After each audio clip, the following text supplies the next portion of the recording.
In an overview, let me say, first of all, here's my three big takeaways from last night, and then I want to start going through some things methodically. Number one, I think Trump nailed it. I think he absolutely nailed it. Trump, it was very presidential, and I think he showed his critics that he is able to rise to the occasion. He is able to adapt. He is able to color within the lines. He is able to be presidential. He's not just some reckless bull in a china shop maniac who doesn't know how to follow rules of protocol. He does. And last night's speech I thought was a phenomenal speech. I really did. So there's that. It was presidential. It was uplifting. It was actually delivered pretty well, too, for Donald Trump at least. I mean, not as well as a Ronald Reagan or a Bill Clinton or even a Barack Obama, but it was still delivered pretty well. Here's my other big takeaway from last night. How absolutely rude and unprofessional and calloused the Democrats were. All right, here's what I mean by that. When Donald Trump first walked out, the Mr. Speaker, the President, okay, and out walks the President. There is a standard common protocol that everybody understands. Everybody in the civilized world understands this. You stand and you applaud as the President is making his way down the aisle. That's what you do. You applaud. Everybody does that. Not last night, though. As Donald Trump walked down the aisle, and he gets up to the podium, and then when he gets up to the podium, then there's the official announcement. That's when the Speaker of the House goes, "I have the high honor and distinct privilege of presenting to you the President of the United States." And then everybody stands to their feet again and applauds again. Then the President's like, thank you, thank you. Everybody sits down. He starts giving the speech.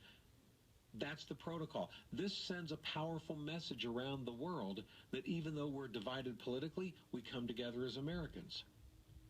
Well, last night, the Democrats refused to clap for President Trump. When they announced him and he comes walking down the aisle, they stood. Actually, not even all of them stood. Some of them sat. Some of the Democrats were sitting, refusing to even stand. But in all fairness, most of the Democrats stood. But they refused to clap. And it was really a remarkable scene. It was, because during the 8 years of Barack Obama,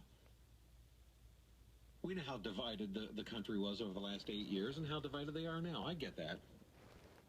And of course, Republicans desperately did not want Barack Obama to be elected president 8 years ago. But when he came out 8 years ago for his first joint session of Congress, he's just been in the White House a few weeks. The Republicans in the room can't stand the fact that he's in there as the President of the United States. But when they announced him and he walked, look at the video. Look at the video for yourself. All of the Republicans are standing there facing the President and applauding in a sustained applause as he walks down to the front. And then when he's announced from the podium, all of the Republicans did the same thing. They stand up and they applaud him along with the Democrats, because that's what you do. That's what the Republicans did 8 years ago and 7 years ago and 6 and 5 and 4 and 3 and 2 and last year. Now, the Democrats didn't get what they want. So what happens?